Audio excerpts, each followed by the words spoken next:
Welcome back to Talkin Shop with ShopSabre. I'm Brandon, back with the whole gang for a new episode. What are we on? Episode 116, guys? Is that what I have? 116? Here we go. Sir. Here with Chad, Travis, Nick, and Kai. No Jose. Jose's gone this week. Bye, Jose. We're all here. But you guys are all here. Nick, that's a really green shirt. It is. I like it. Thanks. Green for go. Go. Your turn. Go. Go. What'd you guys do this weekend? Community Day in Lonsdale. What's Community Day? Like community service? We did community service in Lonsdale. Apparently. It is our small town get together. So they had a parade. They have all kinds of kid stuff, tractor pull and whatnot. Wow, is very nice. Sounds like a good time. And then they have a car show and watch people do a bunch of burnouts. And I saw you try to do one. I definitely did one. I wish it would have done both tires, but smoked off one of them. For a moment, pretend that I don't know anything about metallurgy, engineering, or physics, and just tell me what the hell is going on. I can't believe you do that with your new truck. I mean, I've never done one like to that extent before, but I already have new tires in the shed, so just needed to finish them off. Don't worry about the differential or any other stuff. Ironically, the differential might have actually shit the bed while we were doing it. So Nice. one tire tried to grab a couple times during the burnout, but not successful. One wheel Called wonder. traction control. Whoops. Supposed to turn that off. It was definitely off. Stability track. Can't turn that off in Yes, you two-wheel can. drive. Not No, on, you not can. on Ram. Hold it down. Not on Ram. Hold the button. Four-wheel drive only. Hold the button. I've done it. Hold the button. Four-wheel drive only, unfortunately. I'm going to go out and try it in the parking lot right now. I'll be right back, guys. Can I have your keys? Absolutely. Swap the rear tires. What'd you do this weekend? Just hung out, golfed a little, and just stayed home and enjoyed the weekend. You golfed a little bit, or you golfed? Just around on Saturday. One round? Hole in one? Yeah. You got a hole in one? No. Oh. God. Someday I'm going to ask you this question. You're It's going to like- be able to answer yes. It's one of those funny games where the better you get, the worse you get. You know. I know. Trust me. I won on Friday and I crashed on Saturday. I know. How'd your weekend go, Nick? It was good. Pretty uneventful, actually. Did some photos on Saturday. Sat Yeah. inside and enjoyed the rain yesterday. Like senior photos, or what kind of photos did you do? Well, I thought it was senior photos, but then I got there and it was like a 15-year-old's birthday. And then I learned later on from Natalie that 15th birthdays are a big thing in Mexican heritage. It's called like a quinceantana or something. I didn't know that. So I showed up and was kind of thrown for a loop, but it was a lot of fun. So, yeah. Nice. Maybe you should ask more questions when you set up photo shoots. Well, I feel like the first time the mom messaged me, she said something about senior photos, and I may have just misread it or something, but it all worked out. It was good. I don't know. I feel like there's more to this story. I wish there was, but there really isn't. Speaking of more to this story, I did watch that Johnny Manziel documentary we talked boy. about. It's pretty good. I liked enjoyed it too. It's pretty good. We had a little different opinion on it, but I'm going to go back and watch it a second time without kid interruptions. And Chad, you enjoyed it, right? You watched it? I thought it was good. Yeah. We talked about it last week, and we know Travis didn't watch it. He doesn't do sports, so. Yay, football. But yeah, no, I know we touched on that last week. I thought, anybody who has not watched it, you should check it out. I thought it was pretty good. They have a new one coming out about the University of Miami's football team too. Oh, really? I think on the 22nd, called like Swamp Kings, Swamp Kings. something like that maybe. Okay. Cool. About the Tim Tebow. Oh, it's Aaron in Tierra. Hernandez. Yeah, got it. That's Florida. That was Florida Gators, wasn't it? That's Gators. why the name makes sense. the The Gators. Florida Gators. Yeah. Yep, the Florida Gators. I keep thinking of the 2001 like Hurricanes team, That was really, really good. like All sorts of stars, like all pros. like Hall of Famers were backups on the team. So, Yeah, it's like- nuts. ShopSabre sales team right now. Is that what you guys are referring to? Something like that? Basically. Just a bunch of all-stars. Basically. But like forget Ed Reed and like Sean Taylor was the backup. Frank Gore was a backup running back. Yeah, it's insane the amount of players that they had on that team. Like they said they could be a low tier pro team and they were college. What you just said is one of the most insanely idiotic things I have ever heard. At no point in your rambling, incoherent response were you even close to anything that could be considered a rational thought. Everyone in this room is now dumber for having listened to it. That's what's going on in Travis's head right now. He's like, I don't even know what you're saying when you name these players. Like, these players mean nothing to me. I just enjoy. Travis, what's your input on that? Yes. Exactly Yes. what was just in that clip. No, I agree with you though, Chad. That's you think about some of those teams, and it's like crazy when you think about who was on them and like how truly like impressive those teams were to have all of these incredible stars on one team. Like if they didn't win, like, oh my God, It's insane. Yeah, it's just crazy to think about that. But I guess that's the beauty of college sports is you get to recruit. So you have all of the talent that you need. Yeah, I just don't pay too much attention to it. Either do I. Then I look back at like those years and it's like, man, I really wish I watched that team. Correct, exactly. I'm the same way. But the only reason we know who those people are is because of their pro career. Yeah. At least they would have never made their self on the map. You would have never really found out who they were. So That we got fantasy football coming up. fantasy football starting soon. Preseason football was on. I guess I watched that. Yeah, there was some. I didn't watch much of it, to be honest with you. I didn't watch much preseason this weekend. I watched the Vikings game on Thursday, just because I wanted to see some Vikings. But I only watched like the first quarter. Yeah, I guess I watched a little bit of that game. Forget what else. Zach Wilson looked really good on Saturday. Didn't watch it. Was that sarcasm? No, he actually did look really good. He did. Oh, Learning- gotcha. Learning a lot from Rodgers. Yeah. Cool. Well, that's good. Good for him. Travis, you playing fantasy football?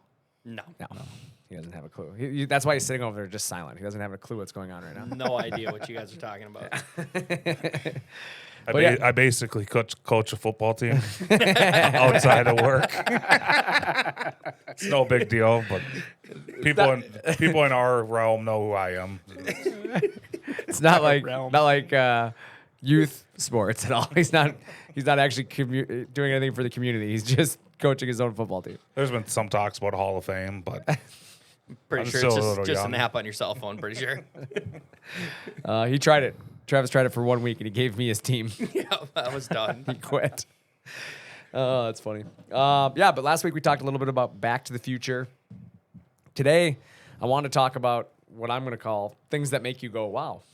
And kind of last week we talked, like I said, about the future and getting, kind of back to, thinking about the future and, kind of moving your business forward. But, as you adapt to the new technology and things that are out there, obviously you're kind of moving forward. But it led me to think about where things have really come in the world. And specifically, I was thinking about our industry, as we talked about the Fave 3. And then, I kind of started to think about when I take a step back and look at like, wow, how far has CNC technology really come in the 10 years that, I've been doing this portion of it. And, when you think about it, just in the 24 years that my family's been doing it in general, like how much has been invented, like things that didn't even exist that are just like, I couldn't imagine a CNC machine without that ability nowadays. And it just, you start to look at it and it makes life a lot easier. And you think about all these shops that are using their CNC machines to run their business that probably, I'm going to be honest, like I think there's probably a lot of shops out there that just wouldn't even be in business today if they didn't have a CNC machine. I agree with that. I can't imagine doing it now the way that people used to do it. Like, I just don't think it'd work. I guess your guys' thoughts on some of that stuff. We'll just think about how cell phones have changed in the last 24 years, or computers themselves. Yeah. How much easier they've become to use in the last 24 years. So Correct. it's obviously that CNC machines are going to get easier and Yeah. as the years go on.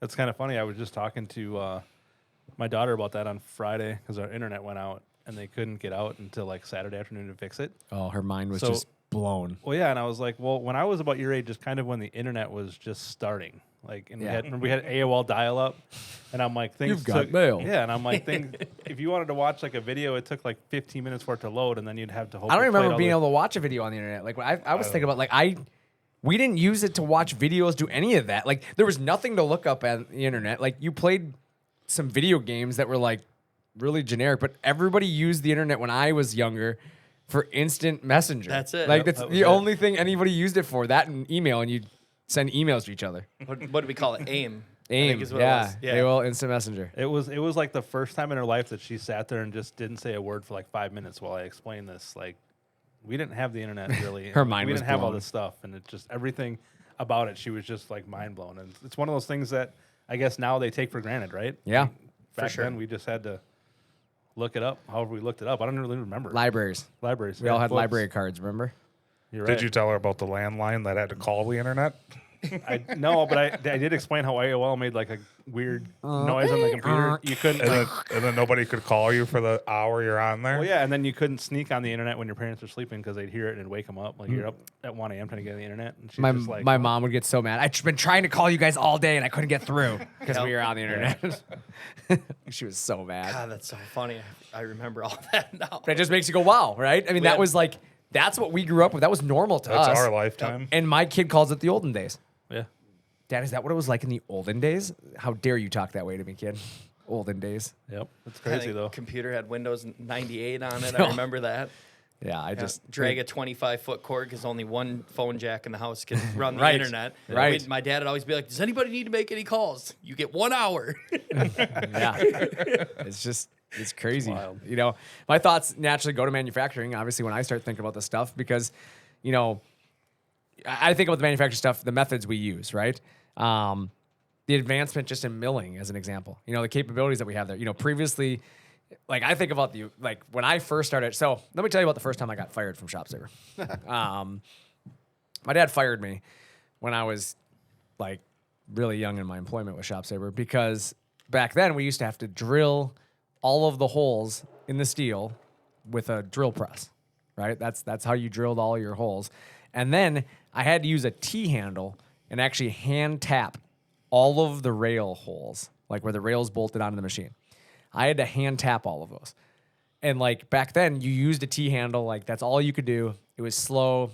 It was annoying. Your hand would cramp because it was brutal. You have for anybody who bought a 7214, like 10 years ago, no, 15 years ago, like I secretly have a small hatred for you. And it's only because my hand had to cramp because I had to drill holes by hand on that whole entire thing on both. Like, I hated those machines. I hated it because I had to build them. But honestly, I don't actually hate you. But at the time I hated it. And so I used to take the tap out of the T-handle and I'd put it in the DeWalt drill and I'd start tapping it with the drill. But back then the taps weren't built for high speed. They were built for a T-handle. So I'd snap the taps off in the tube. Oh man. Well, back then we didn't have the tools to like get a tap out. My dad would just get super mad, and like sometimes if I did it, if I really screwed up and got it bad, he'd have to throw the whole tube away, like recycle the whole steel because like there was just no way to get it out efficiently. And my dad would get so mad because that's money, obviously. You know, time is money, and anytime it costs him money, he's not charging the customer more. So he'd get so mad at me, and he'd always tell me like, if you don't stop doing that. And finally one day he told me, if you do it one more time, you're going to get fired. And I was like, my dad ain't going to fire me. Come on, get out of here. I ain't getting fired. And yeah, I got fired like a week later. I did it. I broke it off, and I'll never forget it. He walked right up to me. He's like, did you put that thing in the drill again? And mind you guys, I'm holding the drill in my hand while he's asking me this. So it's not like I could be like, no. Like, it's still there. Like, he knew the answer to the question. And I just looked at him, and he goes, I told you one more time, didn't I? And I was like, yeah. He's like, you're fired. And I was like, you can't fire me. I'm your kid. And he's like, you're fired. Leave. And I was like, okay. So I just walked in the house because, mind you, our shop was at our house. So I walked in our house after getting fired by my dad. And my stepmom was standing there. She's like, what happened? I'm like, I got fired. And she's like, oh, okay. And so she just kind of left it. Well, then like 4 hours go by and then it's time for dinner.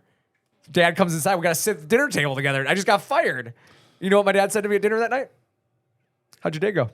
It'd been funny if your stepmom sat you down for an exit interview. Yeah, my dad just asked me. We sat at dinner table that night. My dad looked at me in my eyes and said, how'd your day go? And all I said to him was, well, my boss fired me. Still waiting on that final paycheck. That's all I said to him. Like, my boss fired me, so that was cool. You know, like I don't know what else to say. So that was how I got fired the first time. But yeah, it was it was pretty funny. And I think about it now though, and I'm like, now that's the way things are all automated. Now we tap everything now with a big machine that's designed to do that, and we don't have to do it by hand anymore. But like, it just blew my mind that and I always tell my dad I was an innovator because like after that, I shouldn't say shortly, years later down the road, taps became able to be in a drill, and we used to do it that way.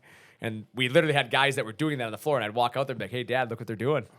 Like, I was an innovator, and he used to get so mad at me for that because I used to point out that we used to do it the way I was doing it when he fired me. Granted, they weren't breaking taps the way I was, but I also think about the way we used to build machines with the frames. You had to straighten the steel because the steel, you weld on it and it twists and stuff. And like, we actually had people that were trained in straightening steel.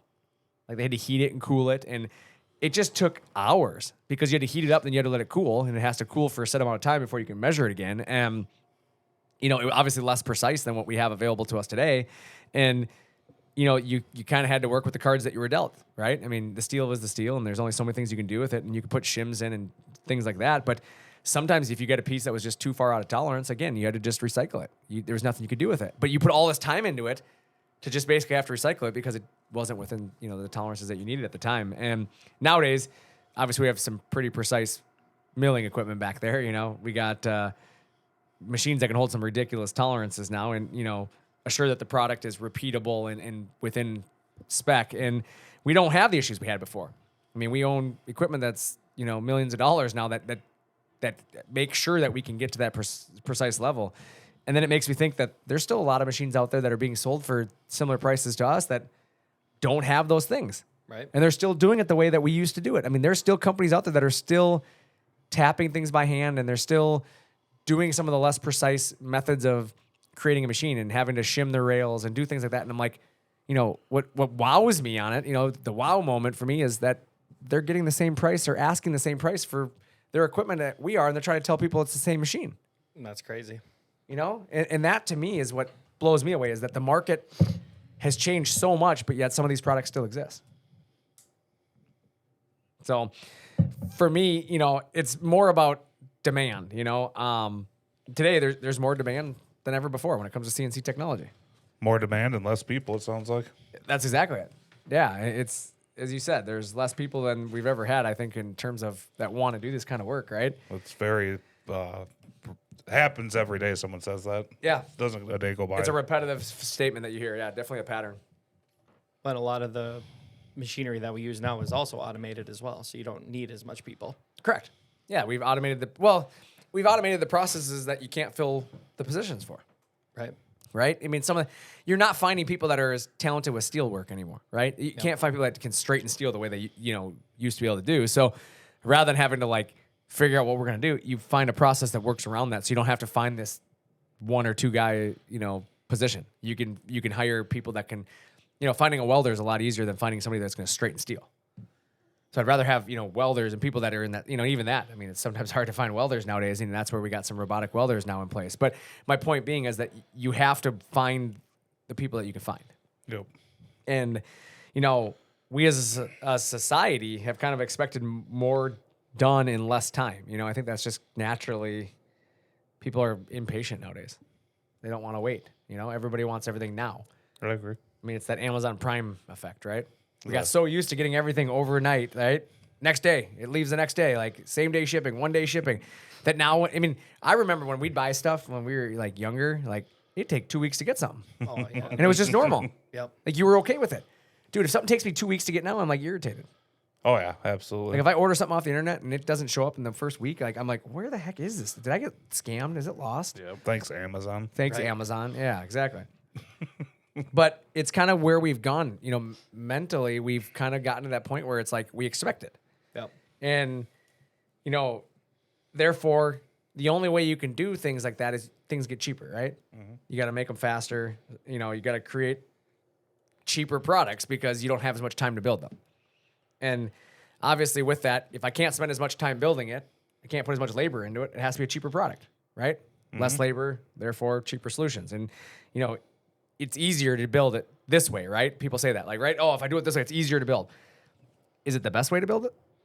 Probably not, right? The easiest way is rarely the best way, right? Or the cheapest way is rarely the best way. And I've said, I think that's why a lot of people have started to outsource and pay other people to do things, because it's easier for them to ask somebody to build me 20 of these things and have them in stock than it is for them to build them to the customer's needs. I have a hard time believing that outsourcing versus owning equipment that can do it would make you money. It doesn't long term, but short term it does. If you need to build 10 things today and you have no equipment, is it not cheaper for you to today call up somebody and pay him to do it? Yeah, I suppose. Than to go out and buy all the equipment you need and buy the shop and get the power and all the other stuff that you got to do. So naturally, people just take the easy road. I can make a bunch of money today by paying so-and-so to do it. And they're not thinking. But they're not 2 thinking like, years. what happens when I sell those 10 and I get 10 more orders or 20 more orders? Eventually, you're going to price yourself out of the market by charging Correct. more And than the guy that can make it. Problem is eventually it becomes a demand, right? Supply and demand. I got the supply, but guess what? Chad, I see you making all that money. So now I'm going to go after your market. So I'm going to start doing it. But you know what? I'm not going to do it at your price. I'm going to build it myself because you've already got the supply and demand out of control right now. So I'm going to start building my shop. I'm going to start doing this. I'm going to sell these. I'm going to be a little bit better. This and that. Now suddenly I am tooled up to build a better, product than you are. And I can compete with you on price now. Now what do? That's what happens. It's the guy who doesn't have the vision forward. I'm just going to outsource it. I'm going to let them pay for it. It's their problem. They do it so cheap for me. Until he can't get parts, he can't get you what you need on time. His lead time, something happens, whatever. Now you're delayed. All your customers are like, "Where's my product?" Oh man, I'm waiting on Travis. Travis hasn't got me my part yet, and I'm over here cranking parts up. Yep. I'm gonna go buy from Brandon. Right? That's where your business gets hurt, and that's where people start realizing outsourcing isn't the long-term solution. Right? I agree with you. So the problem with that mentality is eventually this all catches up to you, right? Yep. And I think that's what we're talking about is lead times, quality of the work product, versatility. If you need to make a product change, think about that. Something happens in the world and you got to change something. Well, now you have an inventory of parts that were built to old spec, right? Or once they think they have your business, they're going to charge you more money to do the same thing. That's exactly it. Or they realize, hey, I gave you a price to do 10 of them, but man, you're sending me thousands of them a month. Now it's kind of taking my business away from other areas, so I'm going to have to charge you more. Yep. There's things that happen. And, once you hit those hurdles, you have to begin to vertically integrate.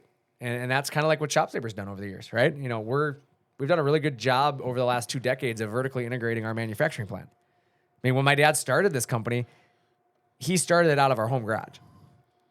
He didn't ever start by importing somebody else's machine. He always started with the idea that this is going to become a long-term play, that I'm not building 10 machines. I'm going to build machines for years. And so I better start buying some mills. I better start doing this. Like, that was my dad's vision. Where, I'm going to be honest, when I was 16 years old and my dad told me we were building the machine, I thought he was crazy. Like, Dad, just go buy one. What are you doing? But, that's why I was 16 and he wasn't. He had that vision and that thought. And Well, then how he did it methodically, too. It's not like he started building machines, had you break a few taps, and then ordered an aerospace mill for the garage. right. You're 100% right on that. Yeah. Well, that didn't work. One better buy an aerospace mill. No, exactly. We did what we had to do at the time To get better each get year, better. little by little. Yep. And here we are today with Correct. how many mills are down there now? Oh my God. There's a bunch. Man. There's a bunch of them. I think Yeah. 6 total. It's like each time you walk down there. Yeah. There's a bunch of them down there. Yeah. Of the smaller mills. You're right, Travis. I think there's 6 of them. But yeah, we have a bunch of mills down there. And that's the thing is there's a lot of companies that don't own one. And we're milling all of our own stuff in house. We mill everything. We try to own as much of it in house. And really for us, we built a state of the art manufacturing facility. And it's not easy to do that. It's one of those things where it's not the most lucrative way to build a business, right? We had to spend a lot more money, and obviously we have to employ people, and there's costs associated with that. The easier way would have been buying it already done for you Buy it out of China. Let's be honest, right? and then just resell it. Correct. I mean, there's a lot of companies that's what they've done, but I think long term it's going to prove to be valuable to us. When you look at customer satisfaction, there's no company that has a higher satisfaction rating than we do. I'm pretty proud of that statement. I'm pretty proud to be able to say that we have the highest customer satisfaction rating in the market. It's easy when we're selling machines to know that our tech support team is going to be there, to handle everything. Yeah, and we don't cut corners to do it. That's the thing. Is that's the nice thing is I don't, there's no corners being cut. I'm not paying somebody else to build something for me, and then just slapping my name on it. So the nice thing is if they don't make the frame right, it's their job. Where China, if they don't build something right, what are you going to do? Drive over there? Right, same people not driving over manufacturing there. it or supporting it. You're not bringing it back to them. Yeah, these other guys have no idea what to do. Yeah, you're not bringing it back to them. Right. Well, and we have more pride. Everyone has a little bit Correct. more pride. Yeah, I feel like The welding guys are prideful of what they do, and Absolutely. the assembly guys are prideful of what they do. And Well, I'm the best there is, plain and simple. I mean, I wake up in the morning, I piss excellence. there's me, it's but it is that an attitude though. it's kind of a funny little movie clip, obviously, but that's the attitude that people have around here, is that whatever they do, they're going to do to their best. They're going to be excellent in what they do because it's their name. Because here's the thing. If a machine is wrong, Jim and I walk out to the floor and talk to that person, do we not? Yep. For sure. Like, if we find anything that wasn't done to our standards, like, we pull that build sheet, we go look at whose signatures are on it, who built that machine, because we're not going to let that happen twice. Mm-hmm. Like, that's the difference between us and a Chinese product or an import product, right? They're not doing that. They're going to apologize, and they're going to keep doing what they were doing. And Probably ship you a different machine for free. yeah, probably not, to be honest with you. They probably won't do that. They're going to tell you, we're sorry. Here's some free bits. Yeah. They don't care, because what are you going to do? You're going to pick it up and put it in your pickup truck and drive it over there? No, you're not. I don't think you can start a lawsuit with them over it. You're going to have a heck of a time trying, I'll tell you that much. But, it's no different than a sign guy paying someone else to create a sign, right? Like, they can sell it to you. A cabinet guy can, sell you cabinets and have it outsourced by a big box store. They can sell you a product that somebody else built. And they do the selling, right? But they're a middleman at that point, are they not? Right. Yep. These people ultimately are driving the price up and the quality down. 100%. You're paying similar prices. I mean, that's what we found with our competitors in this market, right? We can sell you a machine for a very competitive price to a lot of our competition. But the quality difference between a ShopSabre and a lot of our competitors is significantly different. I mean, you guys saw it at the show, right? I was about to say, Night it and never day. became more clear to me than being at AWFS. Yeah. Exactly. And, I guess what's your guys' thoughts on that? What's your thoughts on driving the price up and quality down by the way some people do business out there? Well, I think anytime you stick middlemen between things, it's always going to drive up the price. If you go direct to the manufacturer, direct to who's ever making it, you're gonna always win. I think that's why the dealership method is kind of failing.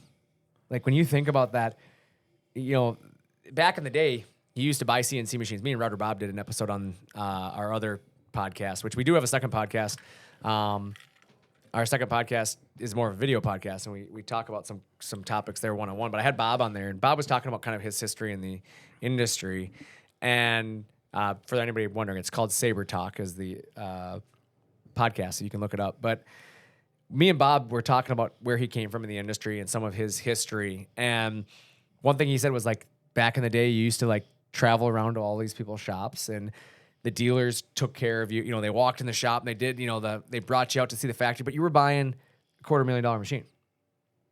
You weren't buying machines for less than a pickup truck, And the difference is there was a bunch of margin built in for those dealers. I mean, there was 20 to 30 to sometimes 40% margin built into the sell of the product. Wow. That's what always surprised me when people say there's traveling salespeople. Like, Correct. the people can't just fly for free. Well, that's what blows me away is people don't factor that in. They're like, well, they're going to I have the local guy, the local dealer. What's he going to do for you any different than I can? The only difference is he's charging you 30 to 40% that you just don't see it. Mm-hmm. Right. Because at the end of the day, he doesn't build the machine. He sold it to you. He's the dealership. When something goes wrong, he's going to point the finger at them. Or he's going to say, I got to get parts from them, or I got to wait for something from them. You're not getting any better service. Yeah, the guy might be able to come out and push the buttons for you a few times. But also, let's remember, he's making 30% to sell you a machine. So where's he going to go first if he has the opportunity to sell another machine? To that person. He's going to go get 30% in his pocket before he comes and fixes your machine. 100%. And it's just that old way of doing sales. Like, I don't see it being the future. Like, the future in sales is the internet.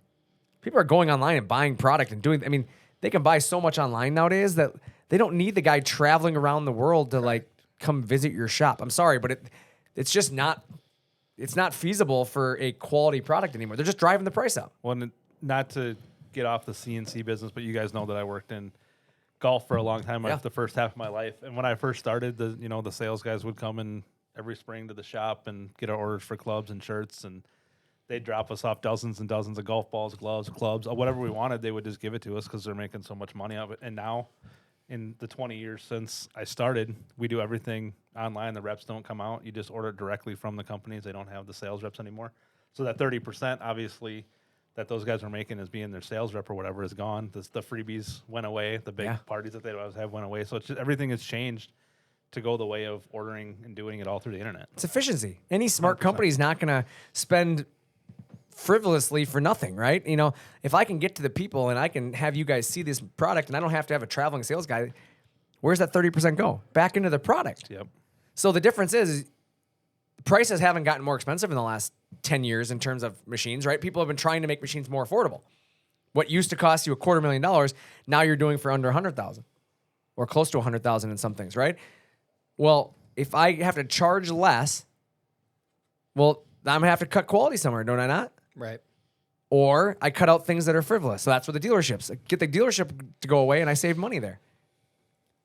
To me, that's what people are losing track of when it comes to that. And I look at some people, and people are saying, obviously, I'm sure there's people out there listening right now. They're like, no, prices haven't come down; they've gone up. You guys have had a price increase. Relatively, yes, but you got to look at the long play. Like CNC machines, 25 years ago, they were all $250,000. The fact that you can buy a machine for under $100,000 shows you prices come down. There's products now that have been created to fit a lower price point. Well, And that and with technology and the way you can build things and do things, it takes a lot less time, Correct. a lot less manpower and all that stuff that you Quality's have to pay gone to do up it. on a lot of these products. Yeah. People are saying, pricing's not coming down or pricing has come down. It's not gone up, blah, blah, blah. Like they're cheaper now. I've heard people say that too. And it's like, think about what you can get for $1 today versus 10 years ago. Like, think about that. It's the same as like the pickup costs. Yeah, that's exactly where I was going. Is that you start looking at the pickup truck stuff. Like, I bought my first truck and I thought it was stupid expensive. Like 30, 40,000. It was $47,000 was my first pickup truck. And I was like, I can't believe I'm about to spend $40,000 on a pickup truck. I can't believe I'm going to do this. To buy a new pickup today would be like $110,000. I'm never going to buy a new pickup truck anymore. I don't know why you wouldn't. Like, I never will buy another new pickup truck unless they start coming down. Like, at $110,000 for something that I'm going to keep for 3 to 5 years, like, it's just, I can't justify that. It's just crazy. So you keep yours forever? I will drive that thing until I can't drive it anymore. Like, I love my pickup. So I will. I'll drive that thing, or I'll wait till somebody else has taken it off the lot and lost all their butt on it, and then I'll buy a used one. I was gonna say you're gonna drive it till it's almost dead, and then give Travis a good deal on it. Yeah. He'll fix it up. I'll sell it to Travis for a real nice price. 40,000. 47,000. Only has 300,000 on it. The thing is, it probably will still be worth that. Then. Yeah. The used market's crazy too. Yeah. And that's where it is you might be able to buy some things cheaper today. Like, there are some things you can buy cheap out there. But when it comes to hidden expenses, you're simply not factoring in those things into your purchase a lot of times, and yeah, you might be able to get into a product cheaper, but a lot of times it has a massive cost on the back end, and the life expectancy of the product generally isn't there. It's usually a low life expectancy on these products, and you don't have support and you don't have functionality. There's so many hidden costs that people just don't factor. They just look at price tags, right? We had a situation earlier late last week. We were talking with a gentleman, and really, really nice guy, but he was looking at our machine versus another. And he straight up was like, well, their machine's showing me, a price tag. Now, granted, he was looking at a very large machine. He's like, their price tag is X amount of dollars less than you guys. And I'm like, there's just simply no way. I'm like, that much money off. And he's like, well, I can go through the quote with you. So we started going through it. And they had so many things like they just omitted, that by the time we actually went through it, he realized all these little things they hadn't included. So I started taking out all the little things, and they all add up, right? Little things, even though it's only a few $100 here, a few $100 there, it all adds up with us, and we were only a few $1,000s different. And he was just blown away because they just were using marketing to try to sell him something, right? And then we started looking at what he had to omit to get there, and it was like, it wasn't even the machine that he needed anymore. And then he started looking at things like horsepower rating on the spindles. And he was convinced they were giving him a way bigger spindle than we were. So I finally told him, get me the model number. He gave me the model number, and I took a picture of the spindle we were selling him. It's the same model. But they were just using marketing by using the duty cycle rating and all that to make this machine look like it was so much better. And it's like, he was literally being tricked into buying something. And then when we were done, he's definitely looking at moving forward with us now. But, like he said, he goes, the problem is nobody takes the time to explain that stuff to people. Right. He's like, thankfully, he even said, thankfully I've asked questions. He goes, but how many customers don't ask you guys questions? I'm like, oh, a lot. I'm like, unfortunately, that's why we have to follow up so much and bug you, is because we're hoping that you say something to at least let us know that what you're thinking, because it'll help us point out situations like this. But fortunately, this guy was very, open. Like, hey, I just want to know, like, why are you so much more than this product? Well, we shouldn't be. And then we started going through it and realized, like, no, we are, because there's been something done here, It's a very fair question to ask, too. Yeah. Because it allows you to explain yourself. Correct. And I appreciate it more when somebody asks me that question. Yeah, absolutely. Because you're not offending me. Why are you so much more? You can offend me when you're rude about it, right? When you make rude comments about it. But it's one thing when you're like, hey, I'm looking at so-and-so. Why are you so much more than that machine? Like, they gave me a price of this, and I just don't understand it. Or what am I missing? Where are you? Obviously, you guys value your machine at more, so why? Let me explain it. Give me and if you still don't, after I explain it, see the value in yourself, at least you gave me the option, right? Yep. But it's like, how many people in today's world don't do that? How many companies out there right now that are listening, you go out and bid a job, and you never hear back on that bid? And then probably never follow up. And that's my thing. You don't have the time because you're too busy building the cabinets that you sold on the last job. You can't even follow up the bids that you're sending out. To find out that this other guy quoted $300 cheaper. Or, Yeah. And the worst part is he quoted MDF doors or MDF cabinets and you quoted hardwood. yep. Like, and come to find out because you like hardwood, you quoted hardwood, but the customer didn't care. And you probably could have won the job and still made 50 grand on the job, but because you never got a chance to have that conversation, the customer just assumed you guys were quoting apples to apples. Or maybe they really did want hardwood. They don't realize they weren't quoted hardwood, and now you didn't follow up. So it was really comparing apples and then some fruit that nobody's ever heard of. Yeah. I forget what movie that's from, but it always cracks me up. Well, that's one thing I hear Travis say all the time. I mean, we obviously have our desks are pretty close to each other, so I hear Travis talking a lot. Like you have, And he yells. that's true. But you have people that call. All the I time. ever hear from over there is, Who wants to see me do a big ass stunt?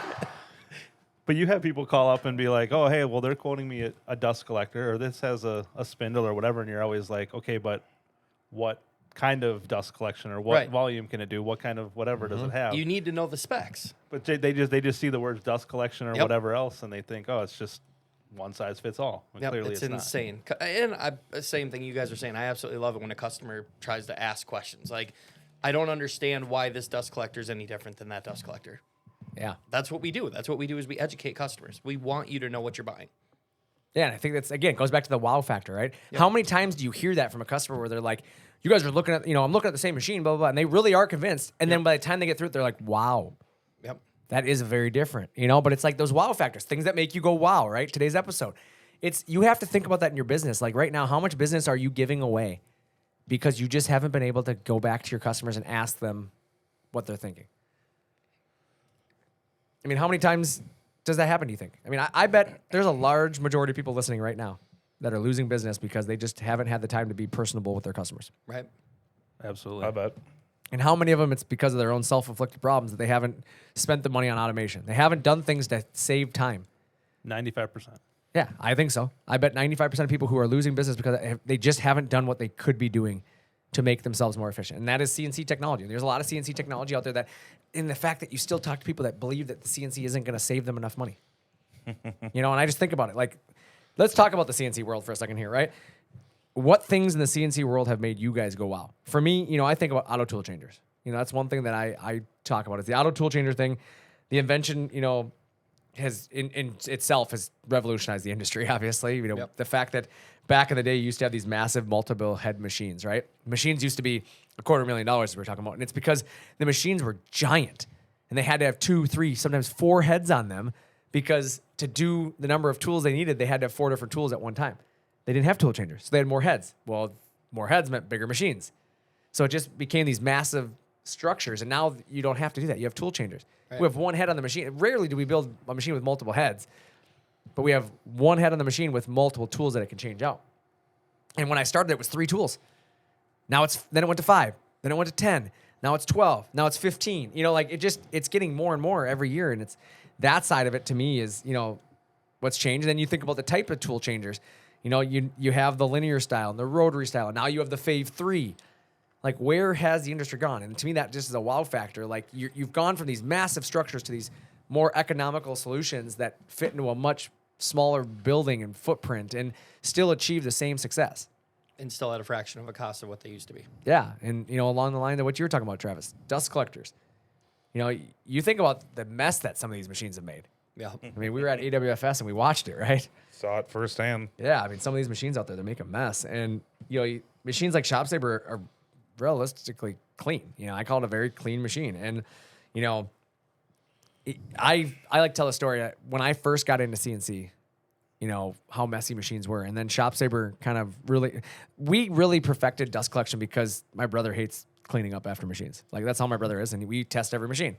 And so when we were cutting, my brother was getting really tired of having to clean up after everything. And so he started really putting a lot of time and energy into developing dust skirts and trying to figure out a way to make them better. And all while trying to still run a business and build machines, mind you. So he's doing this on his free time, which we didn't have. But I thought about it, like way back when me and Ben, we went to Las Vegas the first time for a trade show that we went there. And the show is actually at Caesar Palace Casino. And they have a ballroom there. Was Caesar there? Caesar was not. He was away.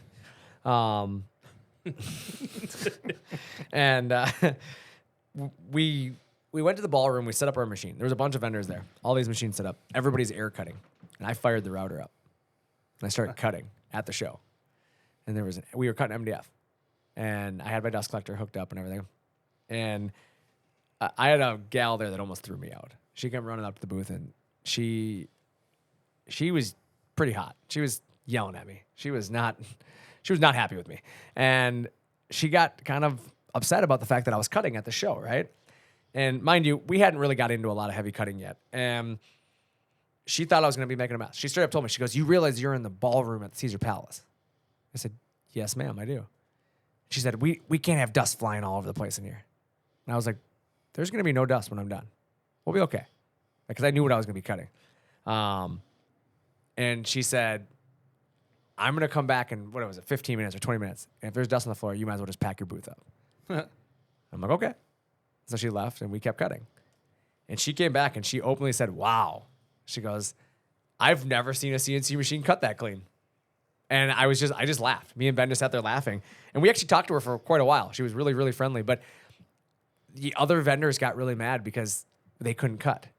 They then started talking to her about they wanted to cut. So they ended up making me not cut because of enough complaints from other people. But it wasn't as messy as a process she thought it was going to be. Like, she was literally expecting the carpet to be full of dust, and there was like no dust. Because obviously the project I was doing was, well thought out too. I wasn't trying to throw massive streams of dust anywhere either.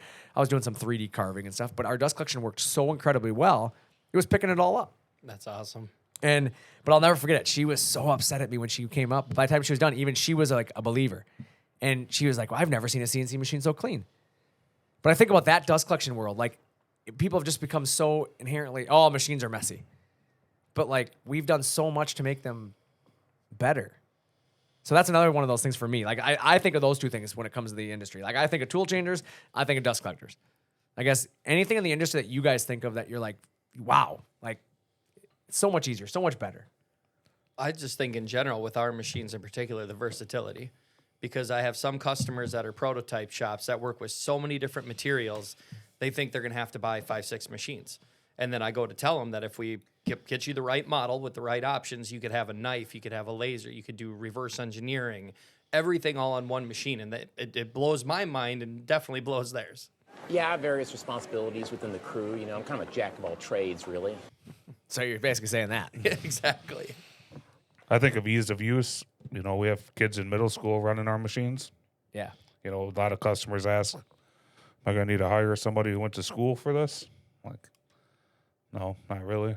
That makes me keep coming back to that time I left work, still had my work shirt on. I was going to pick up something personal, and I run into that high school kid that was just like, "Do you work there?" And he was so excited that they get to use him every day at school. It made my day. And it's kind of cool when you guys talk about that, because you think about how many, like when we were in school, we didn't have any of that cool stuff. I But wish. definitely not in middle school. Yeah, like, I think we might have had one in high school. you know what we but had I in middle could have school? been wrong. Bunch of bomb threats. That's what we had. A table saw. Like, that was kids' thing. Like, dude, you cut your finger off? Yep, ran the side of it through. Holy crap. I table didn't saw. realize it. Yeah, it's missing. It's never been the same. Oh, crap. Hit on something that hurts. Like, our kid, like, I was just gonna say our thing, like, I was joking around, but like, seriously, we had like record number of bomb threats because people were so bored in school. Like, they just wanted to get out of school. But like, nowadays, my kids want to be in school. Oh, yeah. Like, they love it because like, they have so many cool things to play with. Like, my kids got iPads at school. They got like software program. Like, We had backpack that's weighed 100 pounds. Dude, Oh, dude. the backpacks were as big as me, Chad. Like, I'm not a big dude. Like, my backpack was like carrying me around. And you Like- say textbook to your kid, and they're like, "What are you talking about?" Oh my God, yeah. Like, they have a Chromebook and they have nothing for books. And you think about that, and it's like they're learning technology today. You think they're gonna want to cut cabinets by hand ever? Nope. Not a chance. I mean, they don't want to look like Nick over here. Kids nowadays aren't going to say, "What's the hardest way we could do this?" what's the most inconvenient thing we could do today? Like, no, they're gonna get fired for putting taps and drills.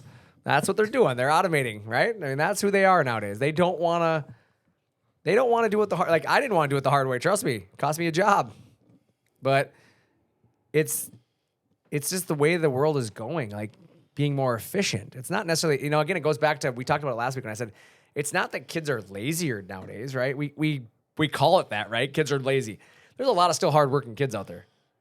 Just they want to use the resources at their disposal. Why would I do it the hard way if I don't need to? I mean, they've grown up with all this technology and Right. have never known anything else. They haven't known how to do anything by hand. Like, it's just in their kind of nature to do Yeah. it. And they with get dogged technology. for it. They get dogged for it, but it's like, really, it's you. Like, how do I say it nicely? You're old. Like, you're Yep. doing it the wrong way, like do it the way, I used to say that to my dad. My dad used to hate that. I used to yell at him all the time, like, Dad, you're just old. Like, that's the problem here. But my dad is really, really intelligent, but like when it came to marketing, even like our website was like super old. And I was like, Dad, we got to update this stuff. And when I first created our first Facebook page for ShopSabre, like, I thought I was getting fired. I thought I was getting fired for round 2. Because he seriously thought I was screwing around. Like, what are you doing? But I I'm like, thought because he knew MySpace was better. yeah, MySpace. He was all in on Tom at MySpace. He's like, I want you to create us a MySpace account and put Enter Sandman as our song. And you were like, "No, it's Facebook." I'm like, Dad, it's Facebook. He's like, I don't care about your book face. But but seriously, he didn't understand it. He just thought it was like meant for like talking to your friends. Like, he didn't realize like it's I can build us a business page and people know who you are now. Like, but it's that mentality that like if you hadn't adapted the internet 10 years ago, 15 years ago, where would your business be today? If you were think about being a company today without without a website, without having an email. You wouldn't be, Be business insane. anymore. No. I think you would. You could make a living still, but it's all word of mouth and it's your small group of people that you know, right? I guess I didn't even think about that. To look up like cabinetry companies, you'd have to pull up the phone book and go to C and then go to cabinetry. Correct. Like nowadays, you wouldn't crazy. You wouldn't get around without it, right? So if you've had to go to that level to get your business, why haven't you adapted the way you build your business? Like, why are you still building cabinets the way you did when people were looking up the phone book? Like, if when people were buying your product originally had to flip through the yellow pages and you have changed nothing in manufacturing yet, do you think maybe you're doing something wrong? Likely. They're not advertising in phone books anymore. When's the last time you guys saw a phone book?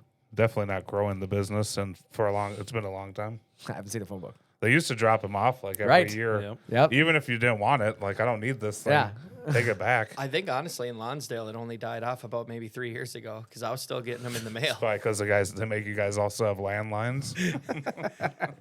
It is funny that they do still ask me what my phone landline number is if I call in for whatever reason. I'm like, I don't have one. Yeah, but, you think about that now, though. It's like those type of things you have to think about in business, that they've all changed. Things that make you go, wow, Yep. right? I think you got to stop standing back and waiting. You got to get involved and make your shop, wow. You got to do things that make people go, wow, you guys do that? Like, that's great.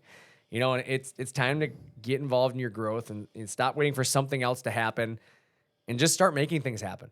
Like, it's that time for you to make things happen. And whether it be, we got to automate our, manufacturing process. We got to find a way to get our lead times down. We got to do stuff. And, a lot of that can happen with CNC machines, in your, industries, whether you're a sign maker, you're a cabinet guy, you're, a fabricator, whatever you're doing out there. Like, if you're still doing a lot of it by hand, you got to start looking around and see if there's a tool that can make your life easier. And a lot of times it is a CNC machine of some sort. The CNC automation is the future. It is what it is. Yep. You don't have to love that things have gone that way, but you do have to adapt to it. I mean, you're not even ordering McDonald's the same way anymore. Nowadays, you're going to, the kiosk, and the kiosk is there for you to punch in your order, and then you go pick your order up. You're just not. I mean, even when we order food, like now, I don't even go through the drive-thru anymore on some of the stuff. Like, I just order it on their app, and I drive up and get my car side to Correct. go. Like, I don't drive through the drive-thru hardly at all anymore. I don't remember where it was. Me and Natalie. Oh, we went to Olive Garden a couple weeks ago, and they don't even bring you a receipt. They just have the little thing on the table. Yep. And you put your card in, and it shows your total. You do everything right there. Yep. There's a Little lot of them server. that have gone now that I've seen. There's you guys ever go to the Northern Tap House? Yep. Yeah, that one. They they don't even do anything anymore. They just bring you. There's a QR code. Virtual menu. so Yeah, I was you just do gonna everything. say. Well, not even that, but your bill. You QR code your bill, and you okay. pull it up. You pay for it all on your phone when you're ready. Like you don't have to wait for them to bring you the bill, and you just QR code it, and you're just done when you're done. I guess I've never ate in at that The place. only thing they do is bring out your food. They don't have to do another thing, and it's like it's gonna get to the point where like you're gonna have these kiosks on the tables. You're gonna order your own food. You're gonna put in your own drinks. You're gonna do what you need to do, and the person's gonna bring you the stuff, and that is it. Or that robot that's at Sam's Club Yeah. right now is going to be a server in a few years. Well, they already have it at Mall of America. There's a sushi restaurant that's right next to the indoor mini golf. You sit down and you do everything on this iPad and you order all your stuff and then you sit down and the robot comes out. It's got trays on it and you pick your food off it. And once the food's off it and it recognizes the weight difference, and then it drives away. That's crazy. Fascinating. There's no people. There's like one guy at the front, like just to make sure like the robot doesn't go rogue, I think. But like that's it. Like there's no people in this entire like process. It's crazy. But you think about that, like that's where we're going, and you're still building cabinets by hand, or you're still building signs by hand, or like it's time to get automated, time to get efficient here. Yep. So I mean, with that, like I said, I think that's covered that topic pretty well. I think when you start thinking about it, there's only one thing left to do. ShopSabre.com. And then order yourself a CNC machine, right? Absolutely. And you guys still exist though. We haven't replaced you with robots. Not yet. I don't think that'll ever happen. I mean, I'm working on an AI to get rid of Travis. fair enough. Fair enough. Like an AI assistant. Nice. Say, hey, send some emails. Yeah, I think that's the difference. It's going to be salesmen are going to be a lot different in the future. I think there will be a lot more AI involved and a lot more online sales, but you're still going to have, I think for a long time, you're going to have people that still want to deal with a human. Oh, yeah. So I don't see sales being one of those things that can really go away though. Like a lot of stuff out there nowadays, it's like, there's still some human element to it, right? Like as an example, I'm not going to have a robot come install my sign or my cabinets. I still want to see a guy doing that, or a gal doing that. Like there's some human touch there that I want somebody, if they're coming to my house, I want it to be a person, not a machine. For sure. How would that be? You just open your door and this robot comes in and starts putting your cabinets up. I don't see that happening. That's what I'm saying. I just don't see it. Like I think there'll be a human element to a lot of that stuff. People always still want that interaction and to know Correct. that people are kind of behind the scenes caring about what's going on. Correct. My wife's still going to tell it to clean its feet off if it is a robot. That's funny. Anything new coming on social media there, Nick? Yeah, I mean, obviously, you guys talked about your Sabre Talk Yeah. podcast that you guys are doing. Yep. The Meet the Team weekly posts are really cool. You guys can kind of meet everybody that's behind the scenes. and- Wasn't it Ryan this week? Yep. It was, yeah. It was Ryan last week, and then this week we're doing somebody from the milling department, if I'm not mistaken. Correct, Kyle? Correct. Yeah. Surprise coming there. We got one of the mill guys doing something there. Randy? Randy Jackson. We also have Ben from support. He's coming up soon. We're gonna do Ben in tech support. Nice. A lot of people know him. He's a longtime employee. Yeah, I think a lot of people have worked with him, so it'll be kind of cool to do a meet the team with him. We got some exciting stuff coming out from the marketing side of things. We got a new website again that we've been kind of teasing for a while. We're getting closer on that. ShopSabre.com. Well, that was conveniently placed. I'm gonna also say that we have some new photographs. We're doing some updating photographs of some new products. The Fave 3, we got some new videos. I think you actually released it this weekend. Am I not mistaken? There's a Fave 3 teaser up on Yeah. Instagram. But the full one's not out there yet, right? The full one will be out at around Labor Day. Okay, so we did a Fave 3 teaser.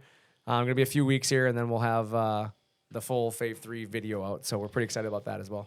We had the Made in America video. Made in America videos out. That's true. Shows you how our machines are made.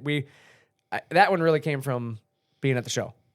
A lot of people, talking about American made, and we wanted to show people what American made really means, like how it really looks. We're really proud of that one. I really like that video. I found my car in the parking lot. Did you? Nice, solid. Same. I was Did you? Yeah.